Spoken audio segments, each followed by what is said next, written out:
Hoy nos viene a hablar sobre todo de innovación y de datos. Eso es. Muchísimas gracias, Marcelo. Gracias a ti. Cierras el evento, así que con fuerza y todo tuyo. Bueno, ya me dirás si me paso. Que ya he perdido al río. Bueno, buenas tardes. Gracias por estar aquí todos y aguantar hasta tan tarde. Voy a enseñar alguna infografía o alguna visualización, o no sé lo que son, pero en fin, muy de acuerdo con algunas de las cosas que ya se han dicho hasta ahora. Y como me tuve que perder la parte de la mañana, a lo mejor repito algún concepto, en fin, espero que me perdonéis, voy a tratar de ir rápido en cualquier caso. Mi charla le he titulado Datos, qué hacer y por qué precisamente yo, parafraseando el título de un libro, una recopilación de relatos de un escritor alemán, de cuyo nombre no me acuerdo, si alguien se acuerda que me lo diga, que estoy interesado. Y me parece importante centrarse un poquito en datos. ¿Qué pasa con los datos? Ahora que hablamos tanto de los datos, ¿por qué es? ¿No? ¿Por qué son tan importantes? ¿Por qué tiene lugar esta conferencia mismo, ¿no? Por ejemplo. Entonces, voy a centrarme primero en esa pregunta, en la de por qué los datos, ¿no? ¿Qué pasa con los datos? Y es que vivimos en un mundo digital. ¿No? Estamos muy acostumbrados a escuchar eso últimamente. Lo que pasa es que realmente no es un mundo digital, es un mundo bien, funciona, es un mundo normal, digamos, el mismo mundo de siempre. Lo que pasa es que lo digital de repente es la nueva norma y todo lo que hacemos, no todo lo que hacemos, pero estamos como muy acostumbrados ahora a empezar a utilizar servicios digitales en casi todo lo que hacemos. Y de repente ya podemos comprar por internet, o de repente podemos ver cine vía Netflix, o de repente podemos hacer pues todo tipo de cuestiones utilizando algún tipo de servicio digital. Y ese digital es la nueva norma, significa que lo digital puede acabar con tu negocio. Me voy a apartar un poco que tapo el texto. Lo digital puede acabar con tu negocio porque ese nuevo mundo, ese nuevo hacer, digamos, está posibilitando el hecho de que aparezcan nuevos entrantes, aquí no tapa nada, que digamos, entren en tu modelo de negocio y te empiecen a apartar y empiecen a hacer las cosas de otra manera. ¿Y eso por qué es? Bueno, te puedes adaptar, y de eso es teóricamente de lo que voy a hablar, si no me pierdo. Lo digital, digamos, todos esos pueden entrar a atacarte porque se están rompiendo las cadenas de valor. Tradicionalmente, una empresa tenía sentido, una gran empresa, digamos, porque era la manera más eficiente de organizar los recursos para ofrecer un servicio determinado. Era la única manera de obtener rendimientos crecientes con la escala. Y eso era así porque los costes de transacción y los costes de comunicación eran, bueno, pues elevados, o más que elevados eran los que fueran, me da igual.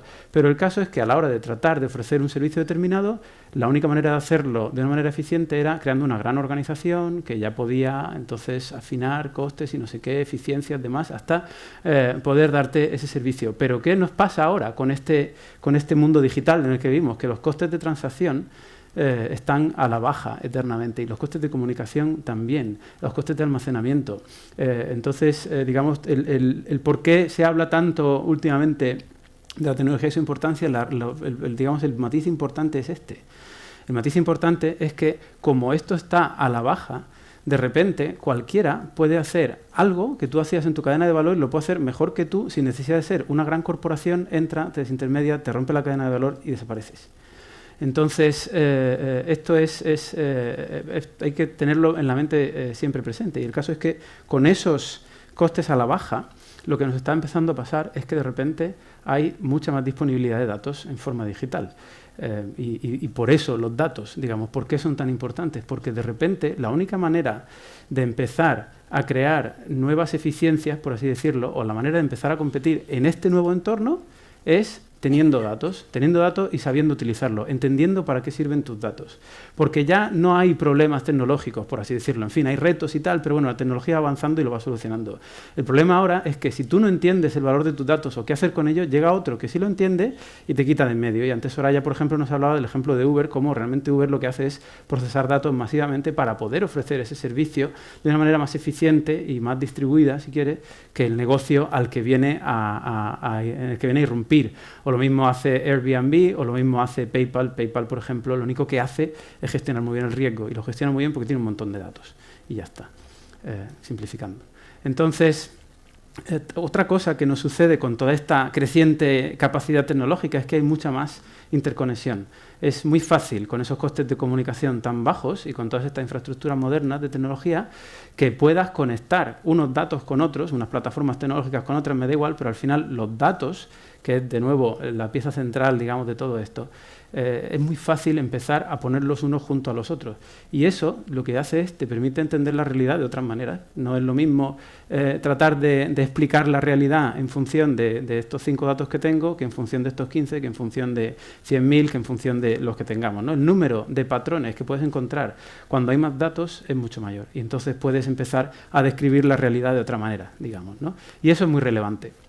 Entonces, las nuevas cadenas de valor en las que digamos, empiezan a surgir en este mundo digital o un mundo normal, pero donde la norma es lo digital en el que vivimos, las nuevas cadenas de valor son las de los datos.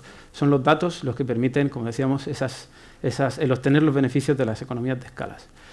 Ahora la pregunta de por qué precisamente yo, por qué yo, un banco, me tengo que preocupar de esto. El banco no soy yo, no me pide dinero a mí, pero en fin, lo represento.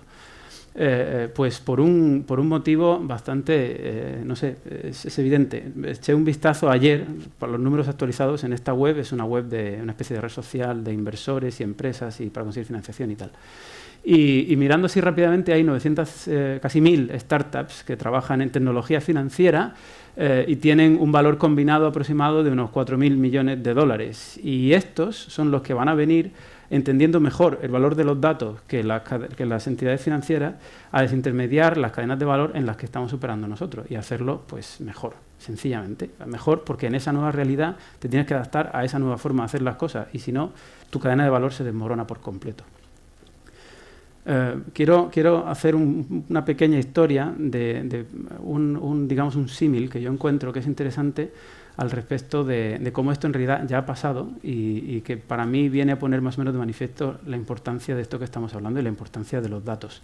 Entonces, permitidme este pequeño inciso, y es que hace mucho tiempo, había una serie de... Los primeros organismos vivos no tenían ni siquiera un sistema nervioso centralizado, pero bueno, fueron surgiendo y esos sistemas nerviosos centralizados dieron lugar a la aparición de esto, del cerebro primitivo, digamos, un cerebro que tenía un principio de funcionamiento más o menos modular, donde había una más o menos cierta especialización en cada módulo y muy poca interconexión entre esos módulos.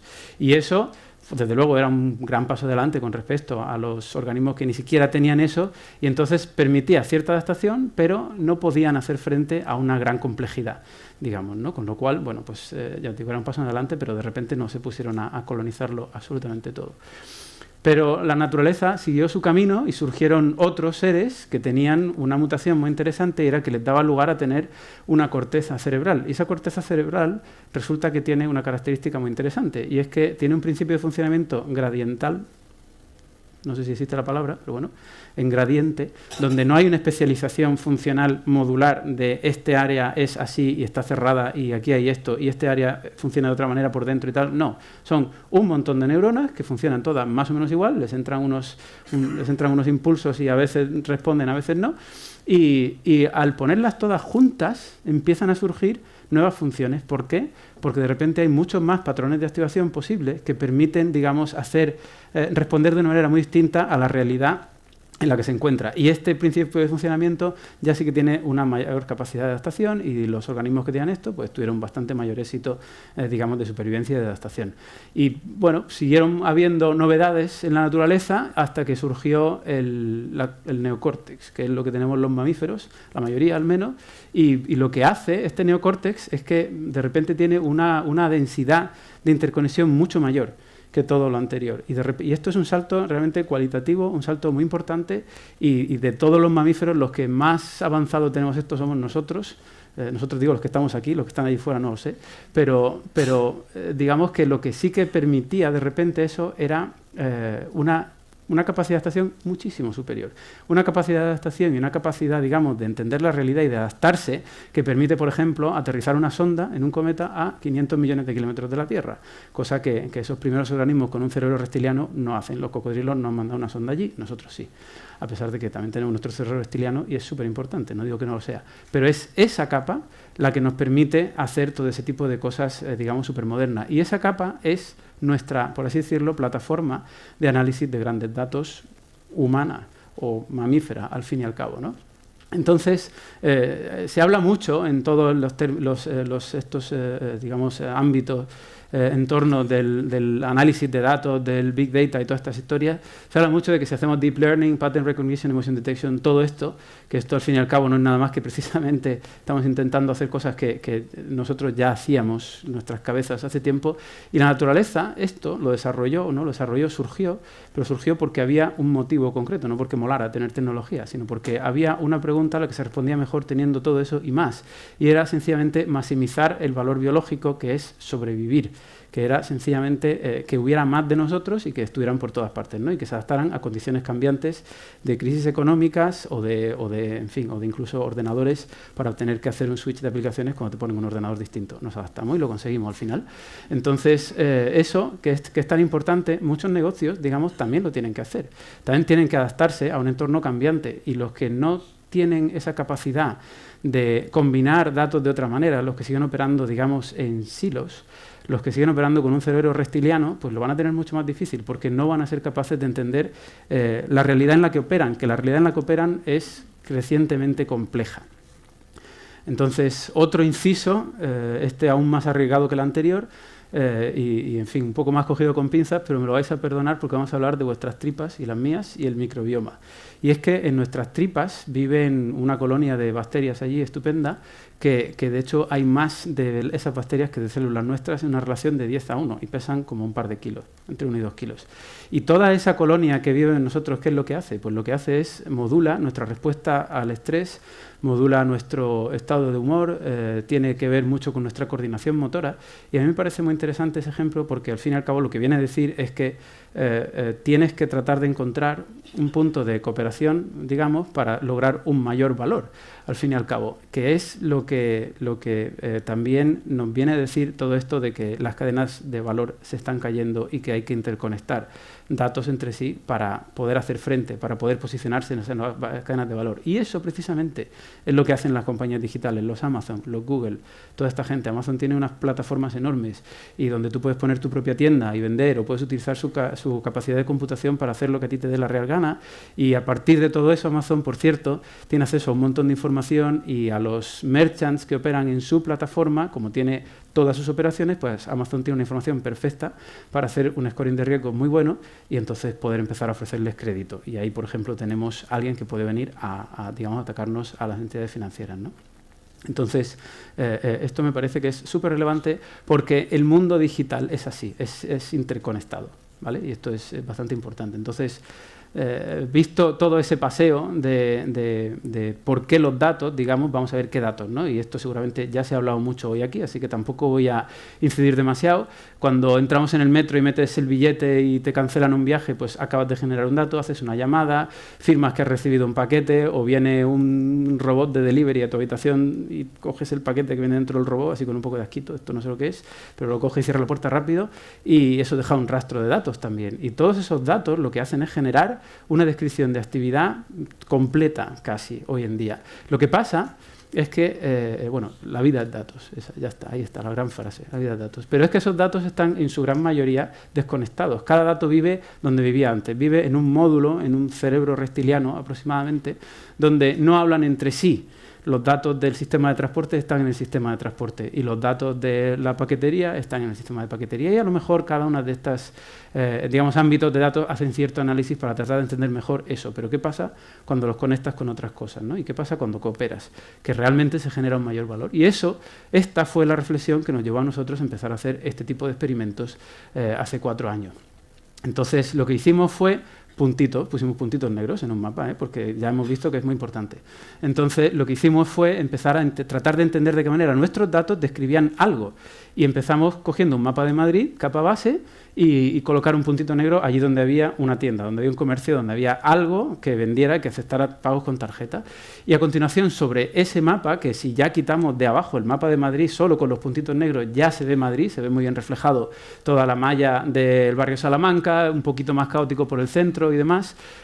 Si sobre esto pintamos alguna propiedad de los datos que podemos medir en esos puntos de venta, que no son más que sensores, como decía Soraya, pues lo que tenemos es algo así. Y aquí lo que hicimos fue algo tan sencillo como pintar la edad de los compradores, En azul más oscuro, compradores más jóvenes, en verde, compradores menos jóvenes, y se ve aquí que en las cercanías de Ciudad Universitaria, que es donde vive mucho la juventud, pues hay mucha actividad, digamos, mucha vida, ¿no? de la gente más joven, y por el centro de Madrid también, zonas de cierta actividad, barrio Salamanca, no tan joven, periferia, que bueno, que también hay comercio, por supuesto, pues bueno, a lo mejor la actividad de la gente joven se tiende a mover más hacia el centro, incluso aunque vivan por allí, entonces la actividad comercial que hay por ahí fuera es algo menos, refleja algo menos, ¿no? Ese demográfico. Y me diréis, muy bien, pero es que esto ya lo sabemos, vivimos en Madrid, nos parece todo fenomenal, pero ya sé dónde se mueven los jóvenes, sí.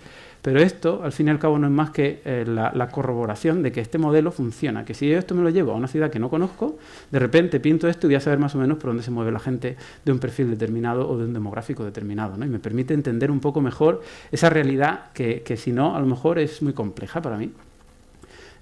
Hicimos otro experimento que es el que no hemos podido ver en la charla anterior que nos puso Carlos, que es esas transacciones en Semana Santa de 2011. Y aquí representamos en 4 colores, 4 categorías distintas de gasto: en azul, alimentación; en amarillo, gasolineras; en rosa, moda; y en rojo, bares y restaurantes. Habíamos empezado por el lunes, que ya se ha acabado, el lunes de Semana Santa, ya estamos en el martes. Veis que hay cierta actividad, ahí están las curvas de gasto total en las horas del día.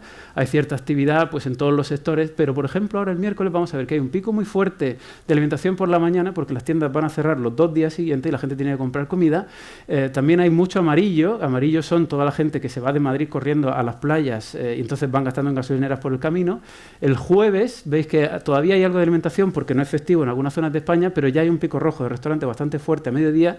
El viernes es todo rojo a mediodía y rojo otra vez por la noche, toda la costa iluminada de madrileños cenando. El sábado de repente abren las tiendas otra vez todos a comprar comida porque nos hemos quedado sin comida en los 2 días anteriores. Y ahora en el domingo lo que vamos a ver es que también sigue habiendo mucha actividad en restaurantes, vuelve a haber bastante actividad en gasolineras, todas las carreteras de España se iluminan, todo el mundo haciendo desplazamientos por España por volver a su puesto de trabajo. El lunes hay comercio en casi toda España, algo menos en la Comunidad Valenciana y en Cataluña, porque el lunes es festivo, y el martes, que ya es un día normal, volvemos a un patrón estándar de actividad. Y esto no es nada más y nada menos que una visualización en fin, de datos que a nosotros nos sirvió para mucho. Nos sirvió para entender mejor la relación el poder descriptivo, digamos, que había en todos esos datos, entender que a partir de todo eso podíamos generar tal vez herramientas para otros para poder hacer cosas y nosotros mismos, ¿no? Y de hecho nos consiguió mucho apoyo interno también, que sin esto hubiera sido muy difícil. De hecho hubo algún comentario por parte de gente, digamos, de cierto rango en el banco que fue como, ¿podemos hacer eso de verdad? Pues sí, se puede y es muy importante.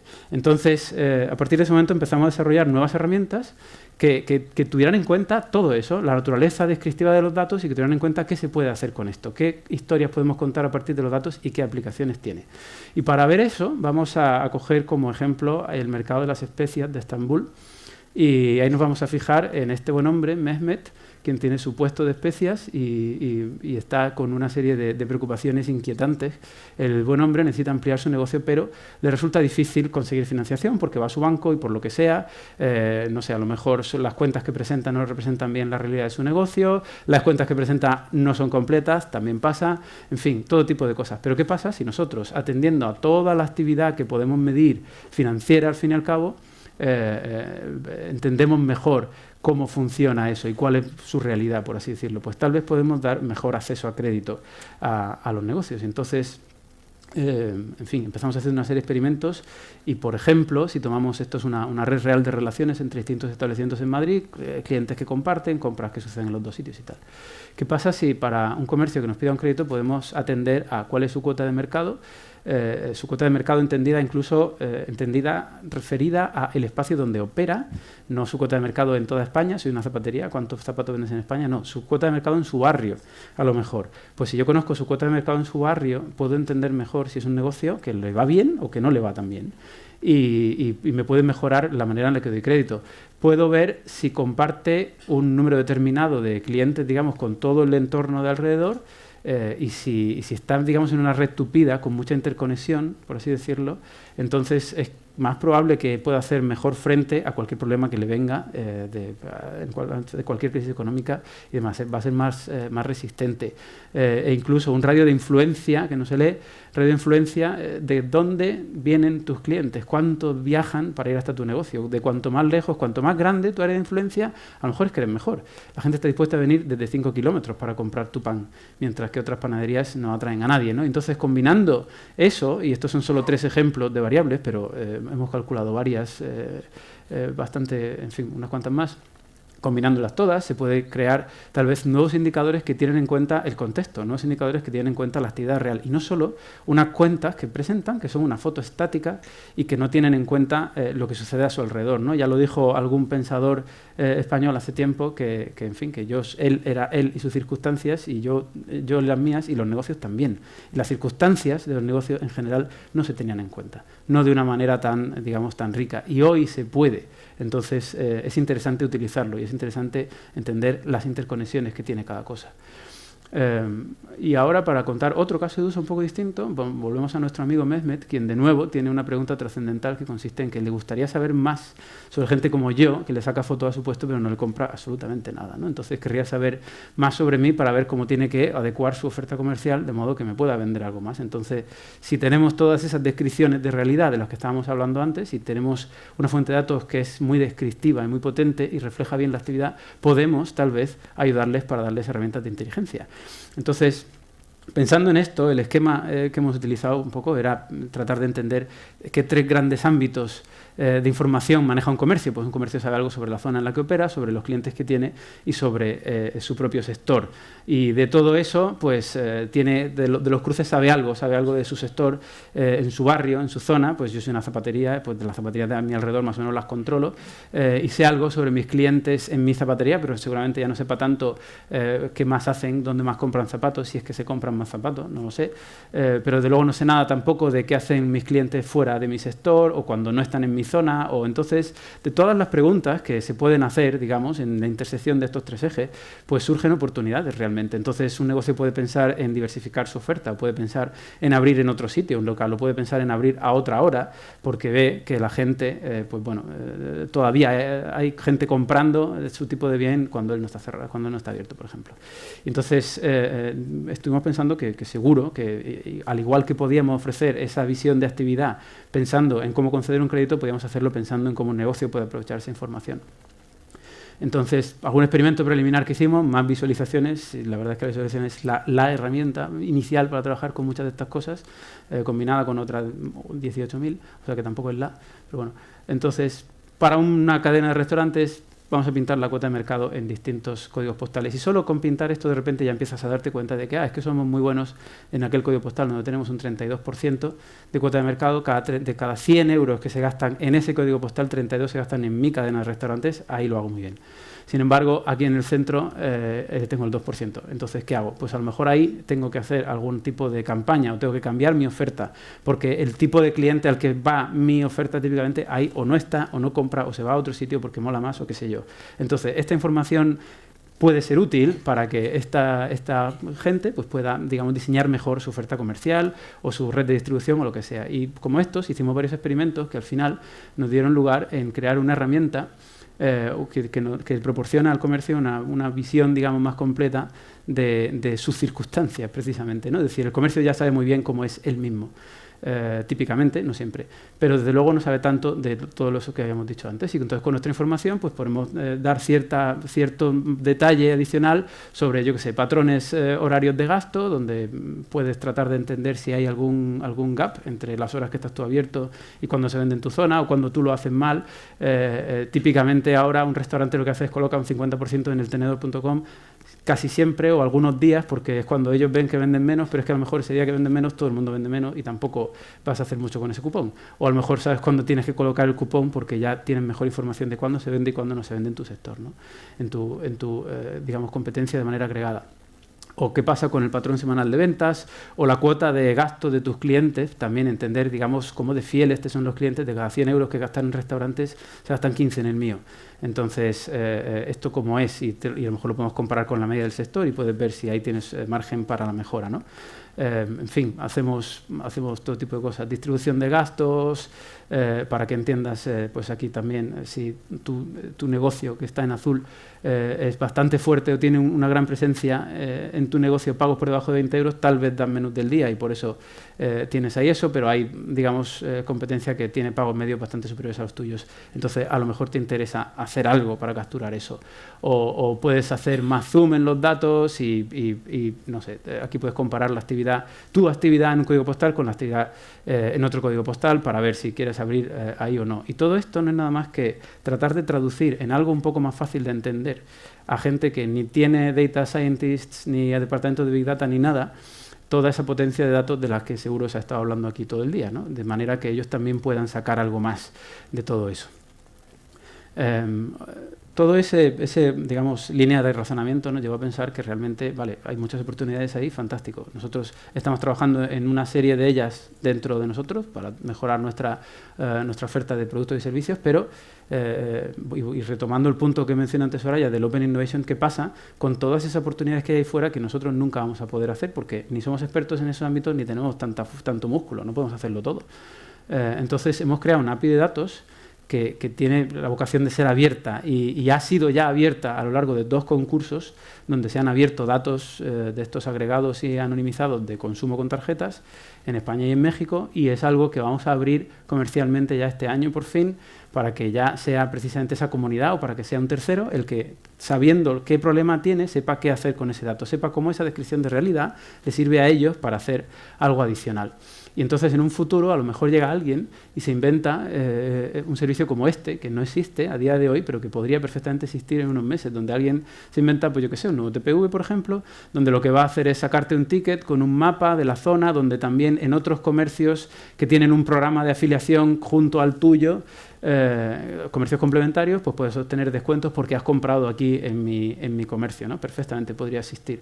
O podrían existir cosas como esas pegatinas que tienen los locales que dicen yo estoy en 11870 y soy de lo mejor de 2014, o en TripAdvisor la gente me recomienda masivamente. Pues a partir de los datos reales de actividad, un comercio podría decir aquí vienen muchos turistas, aquí vienen jóvenes, o fue trendy el año pasado, y en fin, cosas por el estilo. Esto de nuevo es ficción, pero ¿por qué no? Podría llegar a suceder perfectamente. Una vez que digamos, expones tus tripas, con perdón, a que venga el microbioma y que empieces a generar ahí digamos, unas nuevas oportunidades. Entonces, ¿qué hacer a partir de todo esto, ¿no? Y esto es a modo de pequeña recapitulación. Hay que darse cuenta de que la vida son interacciones, la vida son datos, pero es que esos datos están generados por interacciones. Y esas interacciones son donde está el valor, al fin y al cabo, donde los negocios pueden crecer, donde ahí se puede construir algo nuevo. No puedes construir algo nuevo sobre algo que no se mueve, digamos, ¿no? Que no tiene ningún interés. Y esas interacciones las podemos medir hoy más que nunca, gracias a todo eso que hemos comentado de que es muy barato, básicamente, ¿no? Entonces, ¿qué hacer frente a este dilema? Pues básicamente no hay que estarse ahí esperando, lo hago, no lo hago, me subo al carro de los datos o no me subo. Hay que subirse. Hay que saber bien cuál es la pregunta, desde luego, y hay que entender dónde está uno posicionado, ¿no? Pero básicamente hay que considerar el contexto, hay que considerar las conexiones y cómo se reflejan en los datos, es decir, cuál es nuestro mapa, cuál es ese entorno cambiante, cuál es esa complejidad que tengo que atacar con mi nuevo sistema nervioso mejorado, ¿no? Con los datos conectados. Hay que considerar que tu contexto, tus conexiones y tus datos tal vez sean interesantes para otro. Puede haber alianza, puedes abrir tus datos, puedes hacer muchas cosas, puedes hacer que esos datos al unirse consigan esas nuevas escalas en los datos que son las que hacen las nuevas cadenas de valor. Y solo por terminar, y como estoy el último en la conferencia, pues aprovecho para hacer una breve pausa publicitaria, el Data Scientist. Entonces, ¿qué es un Data Scientist? Ese perfil mítico, esa persona que no existe. Vamos a verlo con esta pequeña propuesta. What is your name? It is Arthur, King of the Britons. What is your quest? To seek the Holy Grail. What is the airspeed velocity of an unladen swallow? What do you mean? An African or European swallow? Huh? I don't know that.